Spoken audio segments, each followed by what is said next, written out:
Welcome to Voices in the Back.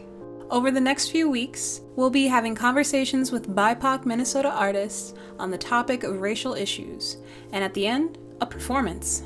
We'd like to thank all our sponsors for their support, including the Minnesota Music Coalition, the Hook and Ladder Theater, Indeed Brewing Company, First Avenue, The Warming House, and The Current, along with funding from the Metropolitan Regional Arts Council, for helping us make this series possible.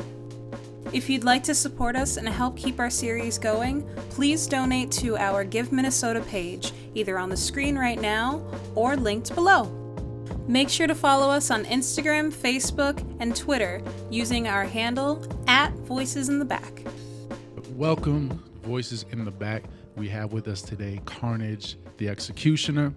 Would you please introduce yourself, say what you do, and where you call home? I am Carnage the Executioner, like my man just said. Terrell Woods, a.k.a. Carnage the Executioner. I am a musician who doesn't play instruments. Taught myself how to beatbox when I was about 10 years old, and that was basically the basis for my musical development. Started teaching myself how to rap in like 87. So there was beatboxing in 84, rapping in 87. So I was like 10 and 13 when I got serious about these things. And then I became a songwriter, a live performer. I'm a social worker. Went to school for psychology. So I've worked in, human services for a large chunk of my life also. So I think I'm a man of many hats. First of all, I want to say your body is an instrument, so yeah. Yes, your body is an instrument. I knew you were going to say that, which is why I said. Okay. I knew it was going to eventually get to that, because then I can break it down for real. Like, your body is an instrument. Okay, I know. So let me tell you how. I want to know the origin of your stage name. Mm-hmm. I knew that was coming too. Originally, when I first started rapping, my first name was T Swift, as in Terrell Swift, no relation to Taylor Swift, and thought I'd throw that out there, because I was naturally a fast rapper, and I was really entrenched in battle rapping, and when I decided to change my name in the late 90s, around the time I met this young man, I wanted a name that I knew was going to get people's attention. And I wanted something that was like long and tough and kind of an exaggeration at the same time. So it's a whole lot of things. It's an exclamation on being an ill MC and killing it or tearing it down. If people kill it or, oh, you murdered that, well, what does the executioner do? Carnage the Executioner kills it 20 times over. So I wanted it for that. The exaggeration factor, Carnage the Executioner. When you hear it, you go, whoa. I remember when I said it for Sway, and I was like, yo, he said, what's your name? I said, Carnage the Executioner. He goes, whoa. And I was like, yeah. Then I started rapping, and then just kind of trying to stake claim as being a superior battle rapper. Later on, I adapted the name to mean kind of a journey from the character of Carnage the Executioner to the person of Terrell Woods. I've seen a lot of execution and a lot of carnage in my life, and I feel like the name now represents a travel from where I used to be and how I used to think to where I'm trying to go and trying to be. So, Carnage the Executioner is a journey to Terrell Woods. What some people get wrong about you and about hip-hop? What people get wrong about hip-hop is that it's not music. I still see people all the time saying that hip-hop is not music. And I just say, you're an idiot. And keep moving. I'm not afraid to call somebody an idiot if they actually act like one. Another misconception about me is that I'm just all style and all rap. There's a lot of hidden meanings and a lot of deep emotional storytelling in what it is I bring to the table, especially now. And before I became what I would call a good writer, now I think I'm good, but I would channel just the life, the rough life that I went through growing up into just being a really intense MC. And there was still something there, but I think people were they just thought that I was like this crazy, ill battle rapper, So I think that I had to change that by writing better songs. So the misconception was that, he don't kick knowledge, he just battle raps. And I was like, man, I don't want to be known as just a battle rapper who doesn't have anything worthwhile or any meat to offer, So that's when it changed, So I don't think that's a misconception anymore. I think people know that I got some things to say and that I can actually write. People ever say you sound white? Mistake you for being white? Oh yeah, that's happened. When I first came up in indie hip hop, when indie hip hop was first starting to take off in the early 2000s, there was a lot of white rappers, and 90% of them were from here. And people were like, yo, there's a lot of dope white rappers, Carnage and Illogic and Blueprint, they're all good white rappers, and we're all black, of course. But I think because we were very well spoken, and we were, we had nice vocabularies, and we were spitting, and we had some appeal to white suburban kids who, thought they knew something about hip hop. They thought I was a white dude. What made you ask that? That's a good. Because I'm sure you probably went through some of that too, being from Minnesota. I just remember you telling a story, and I think I was shocked at first, and then once you explained it, I was like, oh yeah, I could see how that would happen, But yeah, it was funny. Yeah, because I think the story was something like someone saying that like online about you, and then you literally, it was something like either you called them or you I'll tell you that story. That's dope. Yeah. I'll run it. So I had just been on Idea's album. I think it was the Many Faces of Oliver Hart album. And a guy found my email through MySpace. It was MySpace around that time. And he hit me up. He was like, yo, his email was like, yo, you're really dope, man. You be spitting, man. And, you're really good or whatever. You should send me a picture of what you look like. I thought that was a really odd request. He was like, what you look like, man? And I was like, I found the biggest, greasiest black monkey looking picture I could find for him just to show him. I was like, yo, I know what he's thinking. And I sent it to him, and I didn't get a response back. And I hit him back. I was like, what's up, man? Did the picture scare you? He was like, oh man, I just got kind of busy. You know what I'm saying? So that I think I shattered his dreams of being his favorite white rapper. Like, maybe, just maybe he is, so I can relate to him a little more. Damn it, he ain't. All right, so we're right next to the former precinct 3, the 3rd precinct right now. In the wake of the George Floyd killings and the uprising that followed, all of that in context of the pandemic, how do we begin to heal as a community? And do you feel that music plays a role in that healing process? It's crazy to be over here because I don't think I've been this deep into this area since it happened. I was over there at the memorial where he actually was murdered at, but I haven't been over here. And I was driving up, down, what is that, Minnehaha?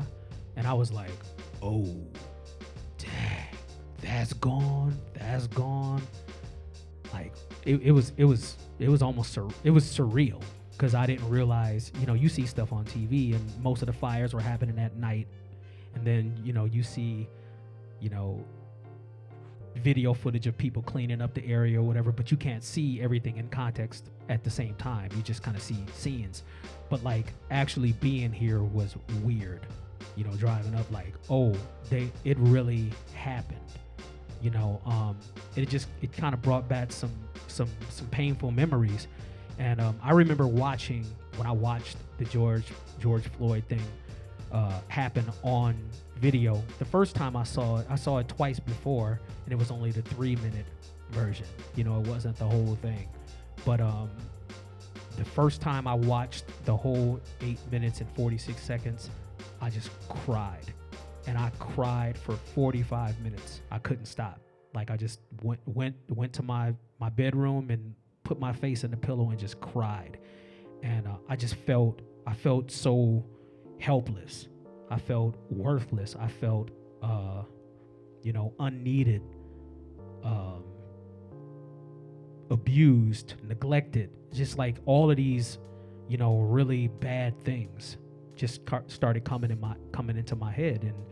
And I just said to myself, you know what? I can't rap the same way now. I can't carry myself the same way after this. I have to really do some research on why I'm here, where, how we got here as people, as Black people, and really figure out what context I exist in, especially, more specifically Minnesota, but in general, the United States. What am I here to do? What is my purpose?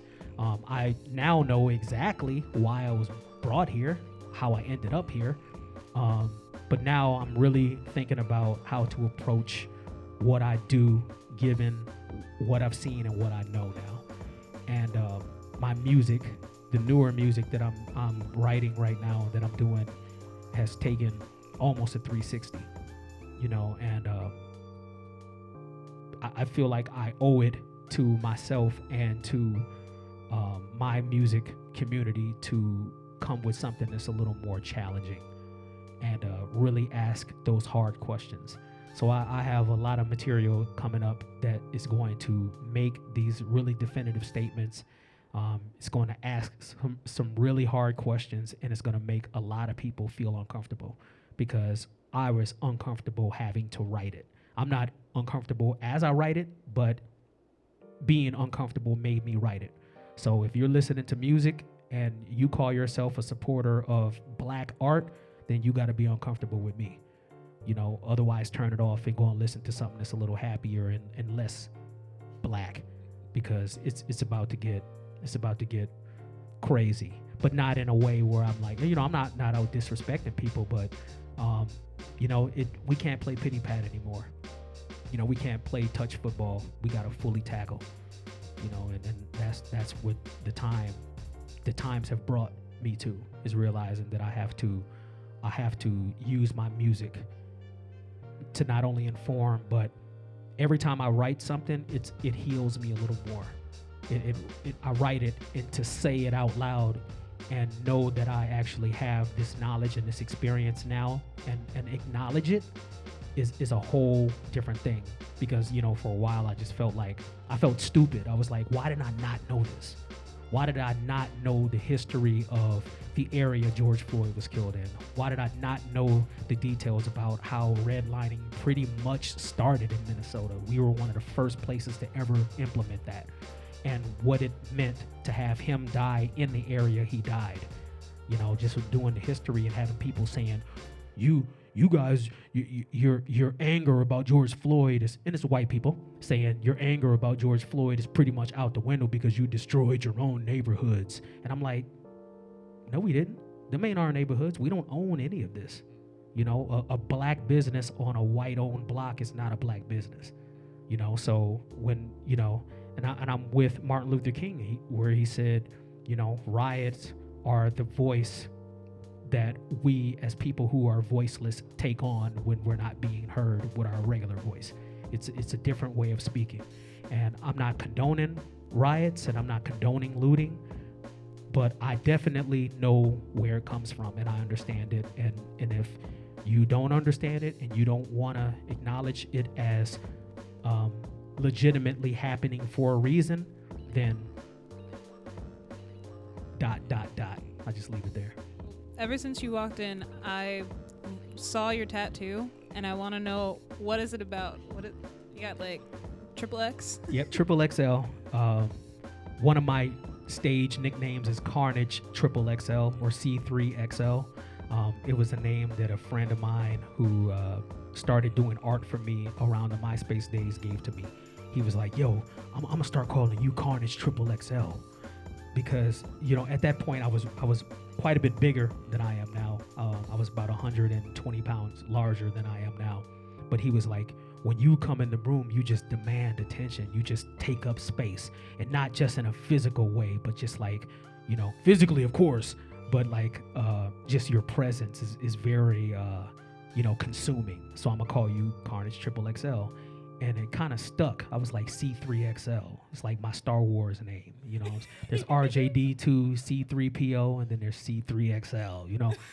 And then DJ Abilities, actually, from ID and Abilities, he was the one who suggested. He was like, yo, that name Carnage XXL, that's C3XL, that's dope. You should get 3XL on your arm, on your mic arm, so that when you perform, people see that.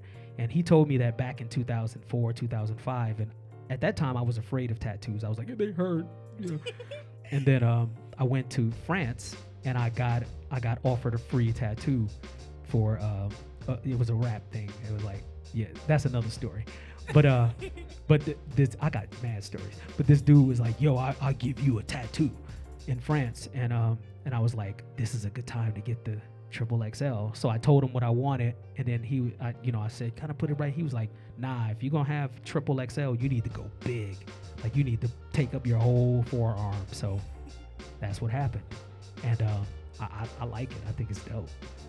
It was cool. Like, I literally, like, as soon as you took off your jacket, that was the first thing I saw, and I was like, I need to ask. Oh, okay. Yep. So it's a nickname turned reality, and now I take it to mean, or I project it as meaning it's a mental state, it's a mind state. It's I'm not physically wearing 3XL anymore. I'm not that big, but mentally I feel like I'm growing every day, and pretty soon there's gonna be 12X's, because I ain't stopping. I'm just gonna continue to grow and be who it is I think I'm destined to be, which I'll never get to the edge of that, because I feel like we just always got to keep growing. So there it is. And then what are some artists that you would like to see on VITB? I would like to see Crescent Moon perform. One of my favorite performers, one of my favorite brothers, my favorite artist from way back. I would like to see him do it. I don't know if hosts can actually perform, but I tell you what, I'll take your job if you need me to interview somebody or hold a camera while you perform. I'll do it. I think it would really be dope to see you do something like this. The creators can't just sit back and allow us to all have fun with what they created. Come in and show them how to do it correctly, man, because you're nice with it. I would like to see my boy Just Wolf get up here and do a little something.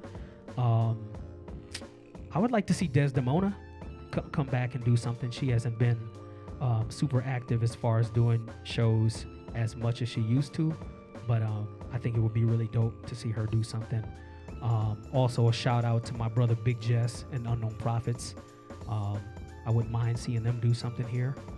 I like the brother Nerd D. He gets down, he gets in, he gets it in. Yeah, those are the names that come to mind right about now.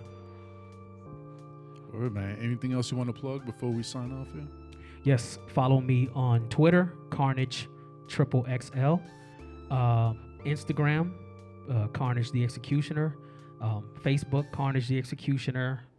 Pick up my Ravenous album. It is my newest project, and it is my best project. I just released it on vinyl also, so pick some vinyl up. I got clear vinyl. It looks dope. Spotify, and just be on the lookout for new music, in addition to what I have now, which is still good. I got some other stuff coming. This gonna, I think, change a lot of Where things. can I get that vinyl?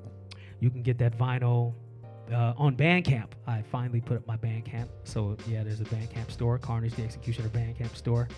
And if I would have known, I'd have brought one for you. But yeah, I got plenty. I'll come to your house. Okay, that's cool. Like I came to yours. Yeah. Yeah. Okay. Okay. Well, I appreciate you, man.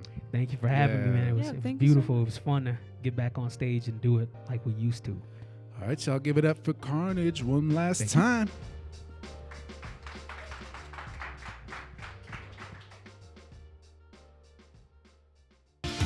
Great music lives here. We are committed to amplifying Minnesota music to keep it independent and influential. Get closer to Minnesota music with The Local Show and The Duluth Local Show. Sunday nights on The Current. Voices in the Back is proud to present Carnage The Executioner. How do I want to start this? I think I want to start it with something kind of aggressive. Why not? Our times are aggressive.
Hello, I'm Carnage the Executioner. These times are hard. We're all trying to do whatever we can do to get by. Sometimes we overdo what we need to do to get by. That's when we become greedy. I have an album about trying to figure out how to overcome overconsumption, and it's called Ravenous. Yell channels force, then it stalls the amp. Swell handle more, grinning jaws a clam. No manners if, gotta grind the meat. Yo, can I live? I'm just trying to eat. Yell channels force, then it stalls the amp. Swell handle more, grinning jaws a clam. No manners if, gotta grind the meat. Yo, can I live? I'm just trying to eat. Say it. I'm just trying to eat. Say it out loud. I'm just trying to eat. You can say it to yourself. I'm just trying to eat. We're ravenous. Let me break it down for you. Blatant great is the appetite of shaven ache. Shaven ache make them pay when creator blaze and change your fate. Change your fate, rate a crate and anger way like I claim a steak. Ravenous. Nothing was given to me, position I dare you degrade. Here is something that I have always been prepared to explain. Much of what I've incurred was attained by a terror convey, afraid of sharing the prey, just another American day. Between the attempts of recruiting and needing soldiers, working harder than competitors with a sleazy odor, pleasing voters with no expertise, a bunch of greedy posers. I'm ravenous, and life is about how you get crunk and hit skunk and big blunts while bragging about having 136 guns cause you only live once. But I'm king to hip-hop nerds, yes. Under herd vet will terminate your breathing when I take the eat from your breath. Yell channels force, then it stalls the amp. Swell handle more, grinning jaws a clam. No manners if, gotta grind the meat. Yo, can I live? I'm just trying to eat. Yale channels force, then it stalls the amp. Swell handle, grinning jaws a clamp. No man as if, gotta grind the meat. Yo, can I live? I'm just trying to eat. I'm just trying to eat. I'm ravenous. I'm just trying to eat. You're ravenous. We're just trying to eat. Ravenous. Let me break it down some more. Your boy is cracking, you're hearing lots of earnestness crummy. Weird and gotta learn from this, avoid distractions, zombie. Enjoying that when tears are dropping, gurgling tummy. So when employing action, you fear I'm not concerned with it. Departed punching time clock with mind locked on shine. Gotten larger, munching mouth is tingling. Crowd was mingling, no complaints. Now brows are wrinkling, growing shame with loads of fangs and showing fangs. Heart is thumping, you better start to running. Choose a maneuver, prove and eluded death. While I'm using intruders, yellow eyes, I'm cruising to your steps. Dude was abusing, bruising, producing where food is kept. Calling for lucid, chewing is suited to a tooth and flesh. Paws in cuticle beds, terrorist claws protruding your rest with mauled and losable chest. Awesome, beautiful mess. Debating profit in secret supermarkets if creating job industry with human carcasses. Yale channels force, then it stalls the amp. Swell handle more, grinning jaws a clamp. No man as if, gotta grind the meat. Yo, can I live? I'm just trying to eat. Yale channels force, then it stalls the amp. Swell handle more, grinning jaws a clamp. No man as if, gotta grind the meat. Yo, can I live? I'm just trying to eat. I'm just trying to eat. Yo, we just trying to eat. Yo, they're just trying to eat. We're ravenous. Now let's say it again. I'm just trying to eat. Yo, I'm just trying to eat. Yo, we're just trying to eat. We're ravenous. Now growl.